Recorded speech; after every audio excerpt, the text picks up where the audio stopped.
Guys, do you know what this thing is? I bet you don't. You're familiar with Vive trackers, right? But there's one tracker that I hear nobody talk about, and there's very little information about it. The Vive Wrist Tracker.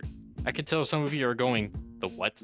Yeah, I didn't even know what this thing is either until I was bored scrolling through Vive's website, and lo and behold, they have it listed on their tracker section.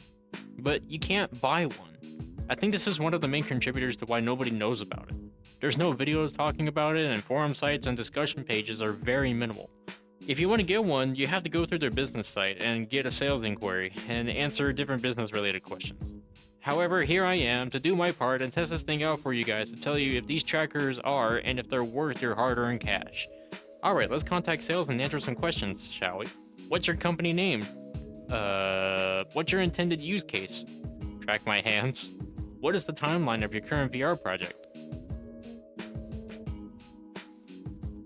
Obviously, the wrist tracker is difficult to get. This wasn't made or advertised for the average person, but for business use cases and for tracking objects after all. Come on. Let's get real here. Was the Quest Pro made just for businesses? Didn't think so. So what is this tracker's purpose? Well, let's take a look at the page. Enhance the hand tracking of your VR headset and bring real-world objects into virtual reality. Oh, what can I say? I'm sold. If I can buy one! Now, if I can't buy one directly, then how did I get one in the first place? eBay. There's a few listings if you want one, it will cost you a small bill payment. Are these trackers ThemeVR native? Nope. Can you use them with a Quest and use something like OpenSpace Calibre? No! Then what can you use them with? Only Vive headsets. Well, that killed off everybody's interest, didn't it? So good on the 10% of you guys who ever use any one of these. Myself included. Alright, without stalling too much, how do these work? Since there won't be any notable differences for tracking, I use my XR Elite to test these trackers. After pairing these trackers, they replace both of your controllers. After updating the firmware, yep, this does enhance hand tracking. Mostly. Tracking feels pretty solid, and occlusion seems to be pretty hit or miss. Occlusion, for those of you that don't know, is how the headset tracks devices like controllers if they overlap each other. If the headset can't track the tracker, it will only do 3 degrees of freedom tracking, which will only track in a fixed position.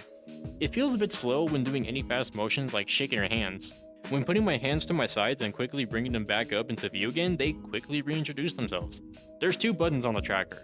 One is the label for the left and right wrist, and another one on the bottom, which is the action button. Or in other words, it's just your menu button. A good thing about this tracker, it's IMU and LED tracked.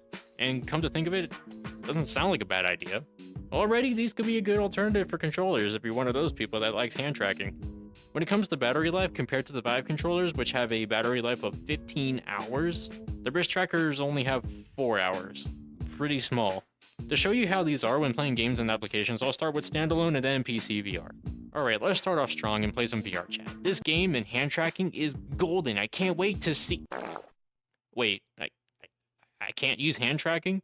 Okay, let's try something else. Ooh, how about Sushi Ben? Eating sushi and catching fish with hand tracking sounds like fun. How about OpenBrush? Painting with hand tracking sounds relaxing. Are you kidding me? Already, this is a problem. A lot of games that I have and tried don't support hand tracking in the slightest. Not even in VR chat. A game where hand tracking makes sense for better social interactions doesn't work here. It's not looking too good. However, despite this, there are games in Vive's library that have hand tracking support. Games like XR Workout, which is made with hand tracking in mind. Finally, I can use the wrist trackers, and to be fair, this is far more accurate than without them. It still feels a bit slow, just like normal hand tracking with headset cameras when doing fast movements like I said before, but at least I can use them to a point where I would prefer this over controllers with this game. Unplugged. Okay. This is probably the coolest way to use hand tracking. Holding your guitar and playing the notes with just your hands. Oh yeah, this is what you use hand tracking for. Other than that, you can use hand tracking to scroll through the web and navigate menus in different applications. Not much to say here either. Now, let's get into the PC VR side of things. This is where it gets interesting. You need the Vive Hub to use this, and going through the settings, you have a couple of options. Use the wrist trackers for hand tracking and emulate the wrist tracker as a Vive tracker. Opening up Steam VR with these trackers simulates the Vive controllers, which is already odd. Pinching activates the triggers, and gripping activates the grip buttons.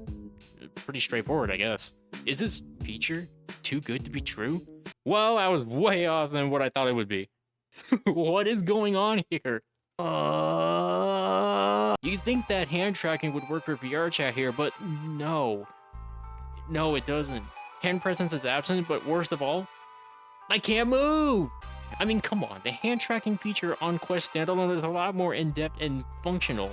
Not only could you make simple hand gestures, but pinching your index finger and thumbs and moving it in a direction where you want it to go is much more effective. It gets the job done. You know, to be honest with you all, this is what I was hoping what it would be like with these wrist trackers for PC, but now I'm just left disappointed. Okay, that's enough of that. I don't know what else to say. I'm just baffled. I really wanted to like these trackers, but in the end, maybe leaving it for businesses and developers is the right call right now.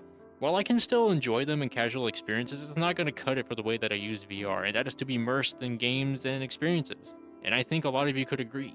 It's possible to get them, but I'm not sure if they're worth getting if you're hoping to use them, which I thought would benefit the most in. But as always, this is just my opinion and my experiences, and this is coming from a normal VR person's point of view. If you want to use this for game development or the business side of things, this may be a good device as it can do object tracking and a lot of developer resources for you to get the most out of it. Well, with that being said, thank you all for watching, and I'll see you all later.